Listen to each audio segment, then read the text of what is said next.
Une pensée, un écrit, mesdames et messieurs, vous êtes sur Mandiko TV et bienvenue à ces bulletins d'information le 15h30. Le chef de l'État, Félix Tshisekedi, a échangé avec une délégation de gouverneurs des provinces et présidents des assemblées provinciales sur la question liée au processus électoral en cours. Une occasion pour eux de présenter leurs préoccupations ainsi que les inquiétudes sur les problèmes qui se posent dans leur entité et assemblées provinciales respectives. Regardez.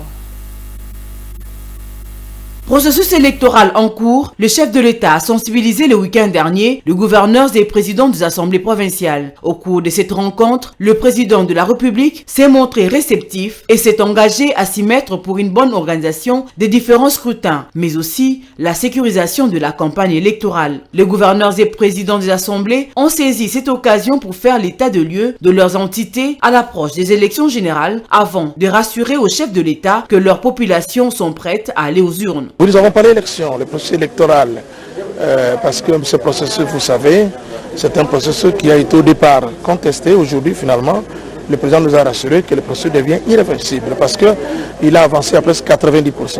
Les Congolais veulent les élections.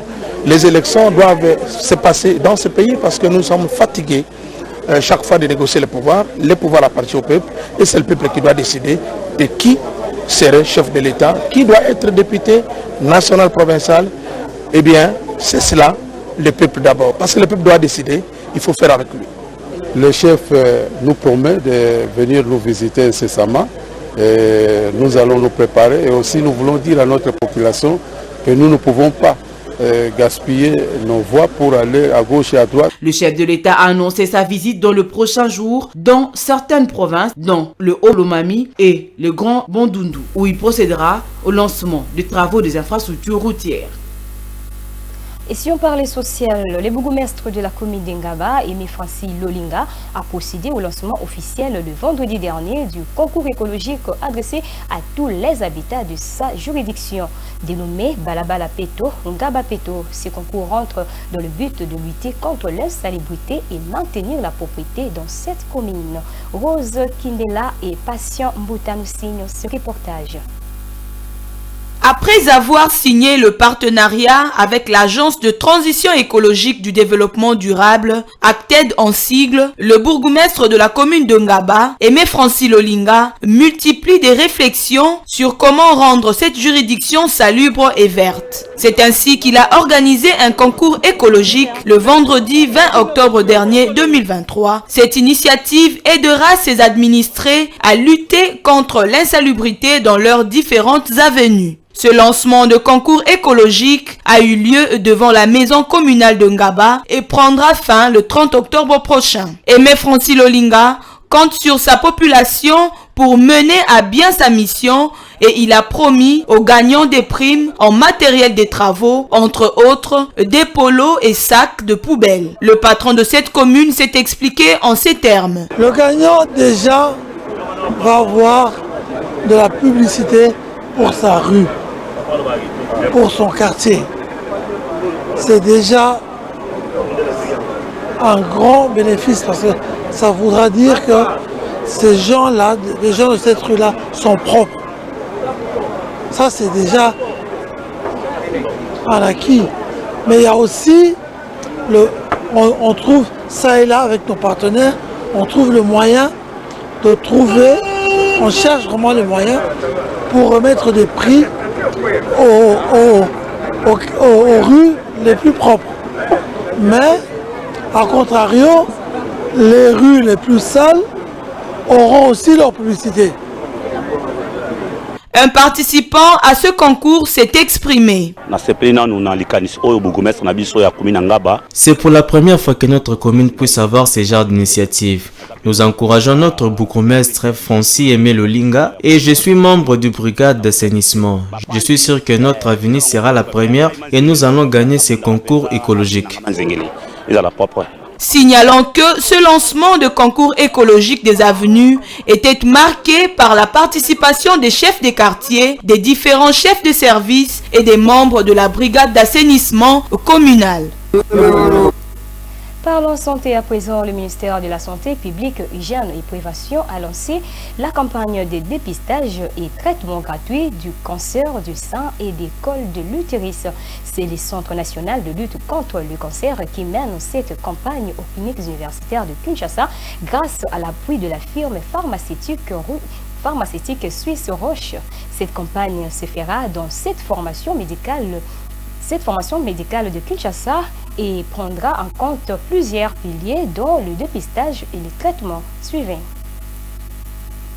Le cancer du col de l'utérus est le plus fréquent et représente la première cause de mortalité par cancer chez les femmes dans les pays en voie de développement. L'OMS estime que plus de 268 000 femmes meurent chaque année d'un cancer du col de l'utérus et 87% des ces décès se produisent dans les régions les moins développées du monde, notamment en Afrique. En République démocratique du Congo, les études montrent que près de 70 à 80% de cancers dépistés concernent l'utérus. Il dévance de loin le cancer du sein qui occupe la deuxième position avec 20% des cas. Plusieurs femmes qui souffrent de cancer du sein et du col utérin en RDC ne sont pas prises en charge. Pour lutter contre le cancer du sein et du col de l'utérus en RDC, le ministère de la Santé publique, à travers le Centre national de lutte contre le cancer, organise cette campagne de 30 jours qui permettra de sensibiliser, dépister, diagnostiquer et traiter les malades de cancer. C'est le directeur de cabinet adjoint du ministre de la Santé qui a lancé cette campagne aux cliniques universitaires de Kinshasa. Une masse importante de Congolais qui souffrent de cancer du col de l'utérus, cancer des seins ou d'autres cancers, pouvant être à la hauteur à chaque instant de se prendre en charge par rapport à ça. Les deux parties ont mis en place un système où l'État congolais apporte la thérapie de base et le laboratoire Roche amène la thérapie ciblée. Déjà 200 personnes sont en train d'être soignées en urgence selon leur cas. C'est un grand jour.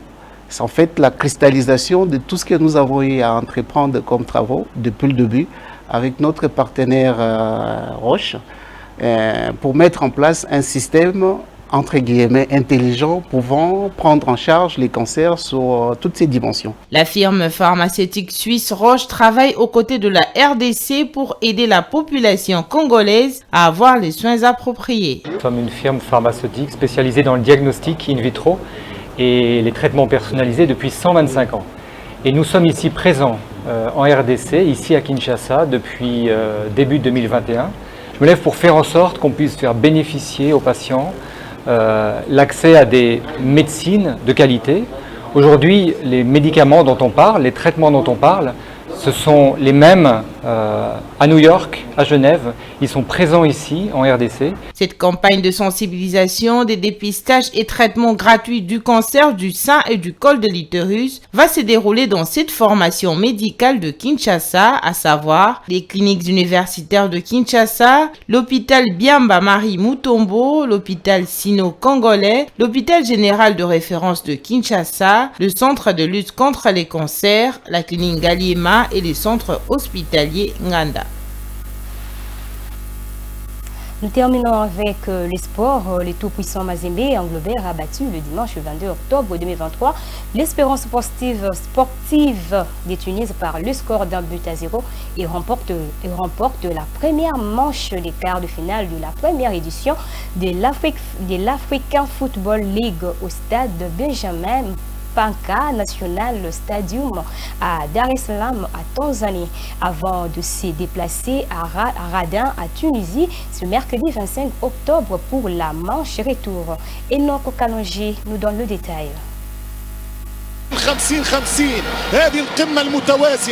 Prévu pour le 21 octobre à Lubumbashi, la rencontre entre le tout-puissant Mazembe et l'Espérance de Tunis a été délocalisée en Tanzanie le dimanche 22 octobre au stade Benjamin Mpaka. Dès le coup d'envoi, les Tunisiens ont monopolisé les ballons avec plusieurs occasions sans pour autant tromper la vigilance du gardien congolais Siadi Bagjo. La délivrance de Badiangwena viendra à la 12e minute de jeu sur un coup de tête magistral de l'avant-centre malien Sheikh Fofana.